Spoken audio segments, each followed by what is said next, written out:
अनोखी पाठशाला में आप सभी का बहुत बहुत स्वागत है।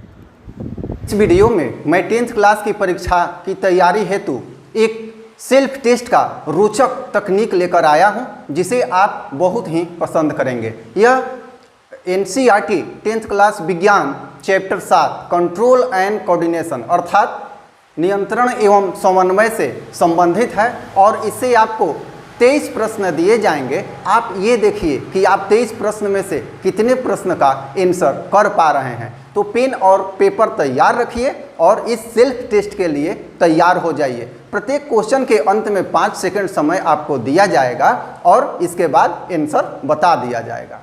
तो आइए प्रारंभ किया जाए। आपका पहला प्रश्न है, मेरु रज्जु निकलता है। 3 ऑप्शन आपके सामने हैं। पहला है प्रमस्तिष्क से, दूसरा है मेडुला से, तीसरा ऑप्शन है मध्य मस्तिष्क से। तो इनमें जो उचित हो आप कीजिए। पेन पेपर आपके पास होगा। समय आपका प्रारंभ है और 5 सेकंड बाद ये रहा आपका आंसर 2 मेडुला से। अब अगला क्वेश्चन, निम्नलिखित में अनैच्छिक क्रिया है। पहला ऑप्शन है आपका टहलना, दूसरा ऑप्शन है पढ़ना, तीसरा विकल्प है हृदय धड़कना। तो जो आपको सही लग रहा हो, समय प्रारंभ है आपका, आप उसमें से पेन पेपर पे सिलेक्ट कर लीजिए। अब आंसर आपके सामने आ रहा है। तो इसका आंसर है तीसरा नंबर हृदय धड़कना। नेक्स्ट क्वेश्चन, निम्नलिखित में से कौन पादप हार्मोन है? 3 ऑप्शन है इंसुलिन, दूसरा है थायरॉक्सिन, तीसरा है ऑक्सिन। तो जो सही हो पेन पेपर पे सिलेक्ट कीजिए। लास्ट में आप मिलाएंगे। समय आपका प्रारंभ है। आपका आंसर है तीसरा नंबर ऑक्सिन। अगला प्रश्न है, एस्ट्रोजन हार्मोन स्रावित होता है, अर्थात कहाँ से होता है? पहला है वृषण से, दूसरा है अंडाशय से और तीसरा है ओवटू से, अर्थात ओवटू ग्रंथि से। समय आपका प्रारंभ है। जो सही लगे उसे कीजिए। इसके बाद सही आंसर है आपका दूसरा नंबर अंडाशय से। अब अगला क्वेश्चन आपके सामने है, रासायनिक दूत कहा जाता है। पहला विकल्प हार्मोन को, दूसरा पाचक रस को, तीसरा ग्राही अंग को। तो आप इन तीनों में से कोई एक विकल्प सेलेक्ट करें और अपने कॉपी पे लिखें। फाइनल आंसर आपका रहा ये उत्तर नंबर 1, हार्मोन को रासायनिक दूत कहा जाता है। अगला प्रश्न, प्रतिवर्ती चाप कहाँ बनते हैं? 3 विकल्प इसमें भी है। मेरु रज्जु में, दूसरा विकल्प मस्तिष्क में, तीसरा विकल्प मांसपेशियों में। आप तीनों में से उचित विकल्प का चुनाव करें और कॉपी पे लिखें। फाइनल आंसर आपका हुआ पहला मेरु रज्जु में। तो अगला क्वेश्चन, वृक्क के ऊपर कौन ग्रंथि होती है? विकल्प 1 पीयूष ग्रंथि, विकल्प 2 ओवटू ग्रंथि, विकल्प 3 अधिवृक्क ग्रंथि। तो आप समझ रहे होंगे, जो आपके समझ से अच्छा लगे, आपके तैयारी के आधार पर जो खरा उतरे उसे सिलेक्ट कीजिए। इसका सही आंसर है अधिवृक्क ग्रंथि, अर्थात तीसरा नंबर। अगला प्रश्न, मास्टर ग्रंथि किसे कहते हैं? तो मास्टर ग्रंथि पहला ऑप्शन पीयूष ग्रंथि को, दूसरा अधिवृक्क को, तीसरा ओवटू ग्रंथि को। तो आप अपनी समझ के आधार पे 5 सेकंड में चुनाव कर लें कौन सही उत्तर होगा और सेलेक्ट करके कॉपी पे डालें। सही उत्तर इसका है पहला, पीयूष ग्रंथि को मास्टर ग्रंथि कहते हैं। नेक्स्ट क्वेश्चन, हमारे शरीर का संतुलन मस्तिष्क के किस भाग से होता है? पहला है अग्र मस्तिष्क, दूसरा है मध्य मस्तिष्क और तीसरा है अनुमस्तिष्क। तो आपका समय प्रारंभ हो रहा है, 4 सेकंड समय है, आप सही चुनाव कर लें। इसके बाद आपका सही उत्तर आ जाएगा उत्तर नंबर 3, अनुमस्तिष्क। नेक्स्ट क्वेश्चन, जड़ का नीचे तथा प्ररोह का ऊपर मुड़ना कहलाता है, क्या कहलाता है? तो पहला है जलानुवर्तन, दूसरा है प्रकाशानुवर्तन, तीसरा है गुरुत्वानुवर्तन। जो विकल्प अच्छा लगे उस पर आप चिन्ह लगाएं, अपने कॉपी पे लिख लें, प्रश्न लिखते जाएं, अच्छा रहेगा। न जानते हैं तो भी जानिए। उत्तर ये रहा आपका तीसरा अर्थात गुरुत्वानुवर्तन। अब अगला क्वेश्चन, जल की ओर जड़ की गति कहलाती है? पहला जलानुवर्तन, दूसरा प्रकाशानुवर्तन, तीसरा गुरुत्वानुवर्तन। तो ये तीनों जो हैं बहुत ही महत्वपूर्ण हैं। इनमें से आप चुनाव कर लें कौन सा उत्तर सही होगा। उत्तर आपके सामने ये रहा, पहला जलानुवर्तन। अगला क्वेश्चन, प्रकाश की ओर प्ररोह की गति कहलाती है, क्या कहलाती है? पहला ऑप्शन है जलानुवर्तन, दूसरा है विकल्प प्रकाशानुवर्तन, तीसरा विकल्प है गुरुत्वानुवर्तन। तो उचित विकल्प का चुनाव करें और लिखें कॉपी पे।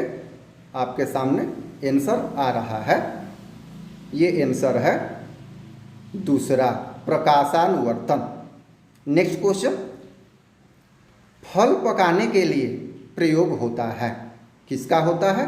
3 ऑप्शन है, पहला एथिलीन, दूसरा थायरोक्सिन, तीसरा ऑक्सिन।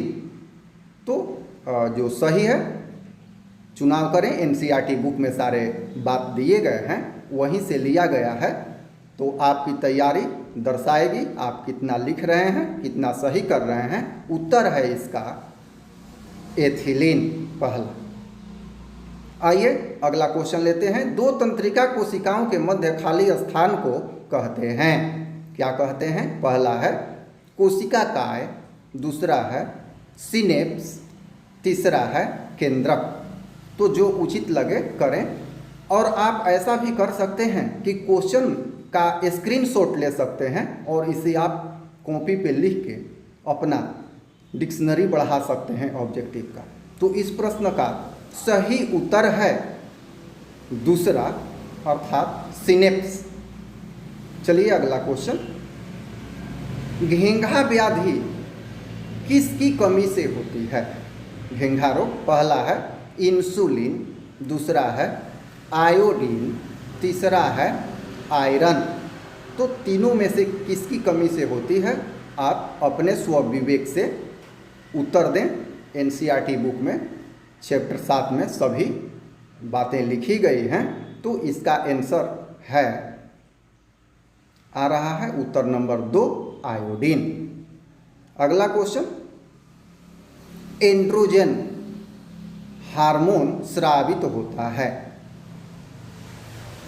पहला ऑप्शन है वृषण से, दूसरा है अंडाशय से, तीसरा है ओवटू से। तो आप 5 सेकंड के अंदर इन तीनों में से कोई एक सही विकल्प का चुनाव कर लें। अब आपके सामने आंसर आ रहा है, तो आंसर है वृषण से, एंड्रोजन। चलिए अगला क्वेश्चन लिया जाए। एड्रीनलिन का स्राव किस ग्रंथि से होता है? पहला ऑप्शन है थायराइड ग्रंथि, दूसरा है अधिवृक्क ग्रंथि से, तीसरा है पिट्यूटरी ग्रंथि से। तो 3 ऑप्शन है, जो सही हो आप लिखें, जो सही नहीं भी हो रहा है उसको भी आप लास्ट में लिख लेंगे और तैयारी करेंगे। आंसर है इसका दूसरा नंबर, अधिवृक्क ग्रंथि से। अब अगला क्वेश्चन आ रहा है, निम्नलिखित में मादा मानव हार्मोन है। निम्नलिखित में मादा मानव हार्मोन है, पहला एस्ट्रोजन, दूसरा जिबरेलिन, तीसरा एंड्रोजन। तो 5 सेकेंड आपका समय प्रारंभ है और आप देखिए इनमें से कौन सा होता है। सही उत्तर तो आएगा ही, तब तक आप चुनाव कर लीजिए। पहला है एस्ट्रोजन, ये मादा हार्मोन है, अर्थात मादा लिंग हार्मोन भी बोलते हैं। अगला क्वेश्चन, मेरु रज्जु निकलता है। मेरु रज्जु कहाँ से निकलता है ये बताना है। पहला है प्रमस्तिष्क से, दूसरा है मेडुला से, तीसरा है मध्य मस्तिष्क से। तो आपका आंसर होना चाहिए, उचित आंसर होगा जो आप करेंगे तो कीजिए, और यदि नहीं हो पा रहा है तो आंसर तो लास्ट में आएगा ही। इसका आंसर हुआ दूसरा, मेडुला से। अब आपके सामने अगला प्रश्न, किसकी कमी से मधुमेह की बीमारी होती है? तो पहला है इंसुलिन, दूसरा है थायरॉक्सिन, तीसरा ऑप्शन है ऑक्सिन। किसकी कमी से होती है, ये बड़ा ही इम्पोर्टेंट क्वेश्चन है। तो आप अपने जानकारी के आधार पे आंसर करें। सही आंसर है इंसुलिन।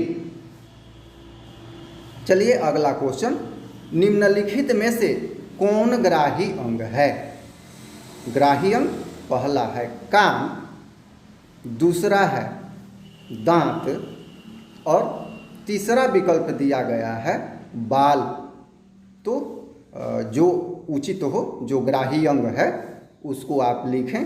समय प्रारंभ है आपका। आपके लिखने के बाद या तो लिखे या न लिखे, आंसर आ जाएगा। लिख दिए हैं तो बहुत बढ़िया, नहीं लिखे हैं तो उत्तर होगा 1, कान। तो ये है ग्राही अंग। अगला क्वेश्चन, निम्नलिखित में नर लिंग हार्मोन है। पहला है एस्ट्रोजन, दूसरा है जिबरेलिन, और तीसरा है एंड्रोजन।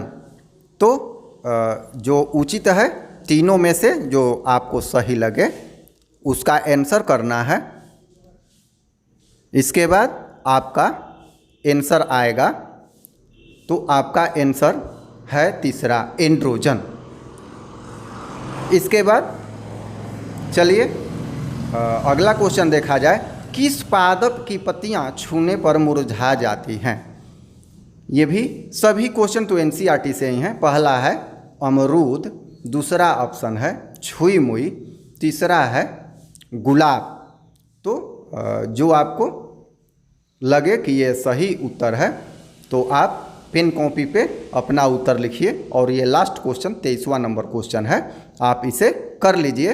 आंसर तो आपका आएगा ही, आंसर है दूसरा, छुई मुई। तो इस तरह से आप कितने, मैं आशा करता हूं कि यह वीडियो आपको बहुत ही रोचक और अच्छा लगा होगा। अगर अच्छा लगा है तो लाइक जरूर कीजिएगा। सब्सक्राइब नहीं किया है अनोखी पाठशाला को अभी तक तो सब्सक्राइब भी कीजिएगा, और कमेंट में अपना सुझाव भी दीजिएगा। और एक बात और है कि अपने दोस्तों में इसे शेयर करना मत भूलिएगा। शेयर करने से वो भी इसका लाभ उठा सकेंगे। धन्यवाद।